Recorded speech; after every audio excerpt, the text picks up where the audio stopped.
How war became a trillion-dollar business. War is usually seen as destruction, chaos, loss, something that destroys economies, not something that creates value. But there's another side of war that most people never see, a side that does not appear on battlefields, or in headlines, or in history books focused only on conflict.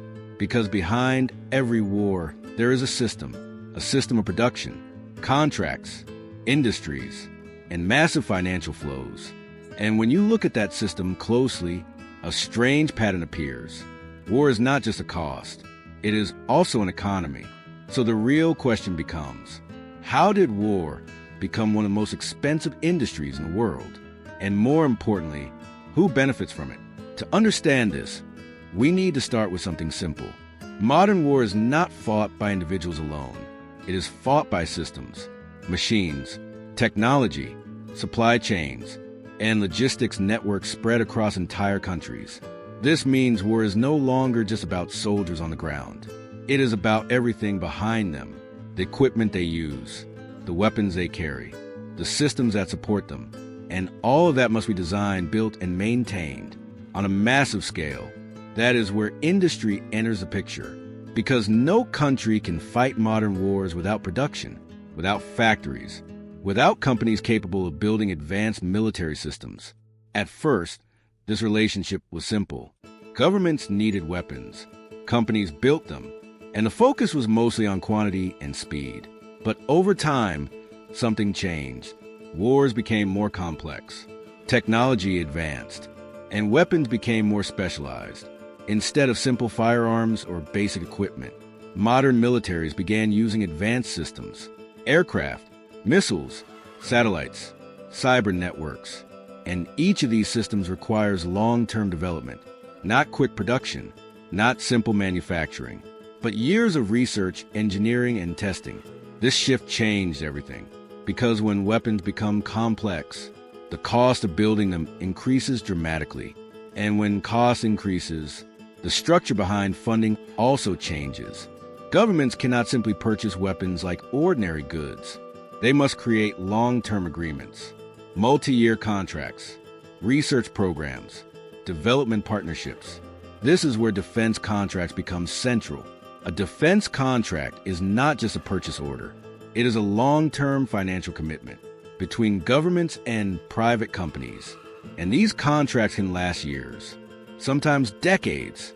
They fund everything from design to production to maintenance to upgrades, which means a single contract can generate continuous revenue over a very long period of time. And as wars became more technologically advanced, these contracts became larger, more complex, and more valuable. But there is something important happening underneath the system, something most people never notice. Modern war is not only about conflict, it is also about preparation. Even during peacetime, countries continue to invest heavily in military systems.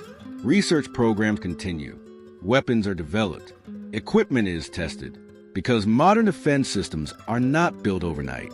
They are built continuously. This creates a constant flow of spending, not just during wars, but outside of them as well. And that flow supports a massive global industry. Companies that design aircraft, build ships, manufacture missiles, develop software systems. Entire sectors of the economy are built around defense production.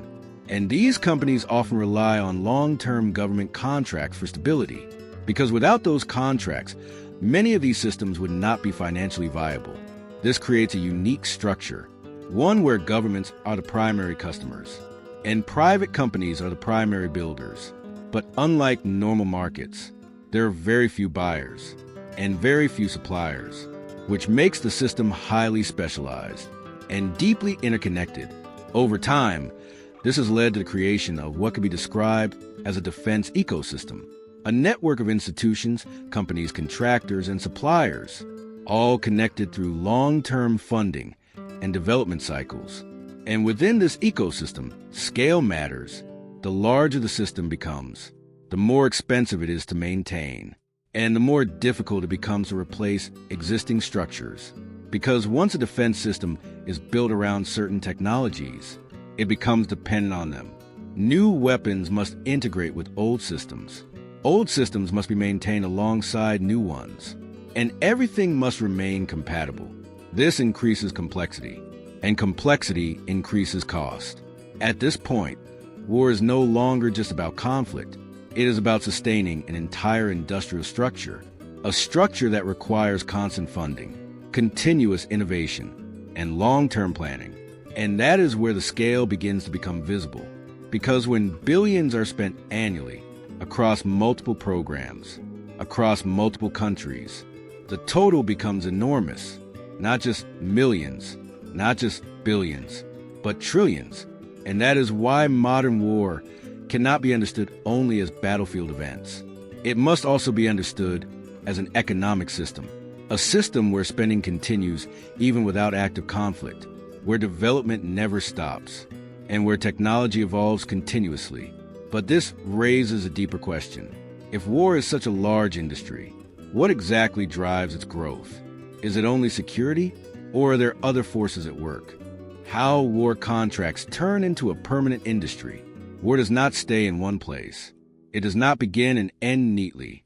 And in the modern world, it does not even depend only on active conflict, because once war becomes a system, it starts to operate even when no war is happening. And the center of that system is something most people rarely think about: contracts. A modern military does not simply buy weapons. It builds long-term relationships with companies that design and produce them. These relationships are formalized through defense contracts. And these contracts are where war begins to transform into a permanent industry. Because a contract is not just a purchase. It is a commitment, a long-term financial agreement that can last years or even decades. And within that time, money flows continuously, not just for production, but for research, testing, upgrades, maintenance, and future development. This means a single weapons program is not a one-time expense.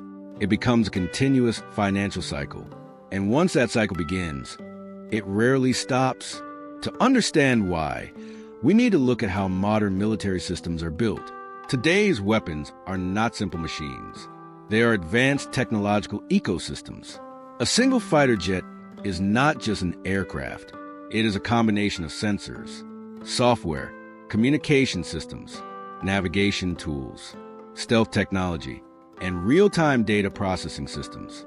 Each component must be developed separately, then integrated into one system, and then continuously updated over time. This creates a situation where no single company can build everything alone.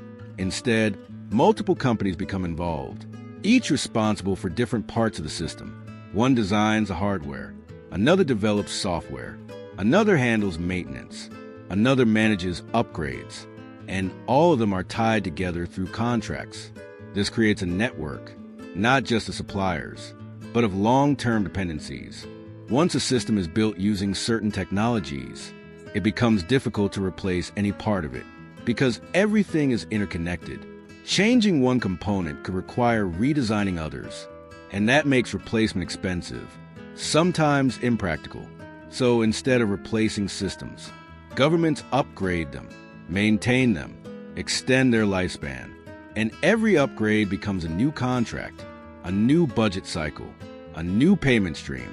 This is where the system becomes self-sustaining, because even when no new war is happening, the contracts continue, research continues, production continues, maintenance continues, and the industry keeps moving forward. But there's another important factor: technology. Modern warfare is driven by rapid technological change. New threats require new systems. New systems require new development. And new development requires funding. This creates constant pressure to innovate, even during peacetime, because falling behind technologically can create strategic risk. So governments invest continuously, not just in weapons, but in research and development. And research is expensive because it involves uncertainty, experiments, failures, iterations. Not every project succeeds, but every project requires funding, and successful projects often lead to even more advanced systems, which then require even more investment. This creates a cycle of advancement and cost growth, But there is another layer shaping the system: competition, not just between companies, but between countries. Because military strength is often measured comparatively, not absolutely. What matters is not just capability, but capability relative to others. If one country develops advanced systems, others feel pressure to match or exceed them. This creates a global competition loop. One advancement triggers another. One investment leads to another. One innovation forces a response. And this cycle does not stop easily, because no country wants to fall behind strategically. So spending continues, even in peacetime. But within this system, companies also play a role. Defense contractors operate in a unique environment. They are not typical market competitors, because the number of buyers is limited, and contracts are often long-term. This reduces traditional market pressure, but increases stability, and stability encourages long-term investment. Companies can spend years developing systems, knowing that governments may fund them if successful, but this also leads to something else: high barriers to entry, because building advanced military systems requires expertise, infrastructure, and long-term funding. Only a small number of companies can operate at this level, and over time, this leads to consolidation. Fewer companies, larger roles, deeper specialization, which strengthens existing relationships between governments and contractors and makes the system harder to change. Because replacing a major supplier is not simple. It can take years and cost billions. So existing systems continue, even when they become expensive, even when alternatives exist. At this point, the structure becomes clear. War is no longer just about conflict. It is a long-term industrial ecosystem built on contracts, sustained by technology, driven by competition, and maintained through continuous investment. And within this ecosystem, money does not flow once. It flows repeatedly, across cycles, across years, across generations of technology. Which brings us closer to the final question. If war is such a deeply integrated economic system, what are its long-term consequences? Who actually benefits most from it? And how does it shape the world beyond the battlefield? By this point, the structure is already clear. War is no longer just conflict. It is a system built on contracts, powered by technology, sustained by global competition. But there is one final layer that explains why the system doesn't slow down. In many ways, it expands, even when wars end, even when tensions reduce, even when military demand appears stable. The economic structure behind war continues to grow, and the reason is simple but powerful. The system is not designed to pause. It is designed to continue. To understand this, we need to look at what happens after major defense systems are built, when a new weapon system is developed. It does not end at production. It enters a long life cycle. That life cycle includes maintenance, upgrades, training, software updates, replacement parts, and continuous support. This is where long-term spending becomes embedded, because every system in use requires ongoing funding. Even if no new system is built, existing systems still consume resources, and as technology becomes more advanced, the cost of maintaining it increases. A simple machine can be repaired locally, but a modern defense system often requires specialized knowledge, proprietary software, restricted data, and certified technicians. This creates dependency, not just on equipment, but on the companies that built it. And that dependency becomes permanent over time, because replacing the system entirely is often more expensive than maintaining it. So instead of replacing, governments extend, upgrade, and continue contracts, which means spending does not reset. It accumulates. But there's another force driving expansion: innovation pressure. Technology does not stand still. It evolves continuously. New materials are developed. New computing systems emerge. New threats appear. And each advancement creates pressure to respond. Because if one side develops faster systems, others must adapt. This creates a constant cycle of modernization, not because systems are failing, but because systems are being outpaced. And modernization is expensive, very expensive, because it often requires redesigning entire platforms, not just upgrading parts, which leads to new contracts, new budgets, new long-term commitments, and the cycle continues. But there is still another layer: geopolitics. Global stability is never constant. It shifts over time. Alliances change. Tensions rise and fall. New regions become strategically important. And whenever uncertainty increases, defense spending tends to rise. Not always because of immediate conflict, but because of preparation. Preparation for potential scenarios, future risks, uncertain outcomes. And preparation requires resources, research, development, stockpiling, training. So even in peaceful periods, spending does not disappear. It transforms. But one of the most important factors in this entire system is perception. Because security is not only about reality, it is also about perception. If a threat is perceived, even if it is not immediate, it can still influence spending decisions.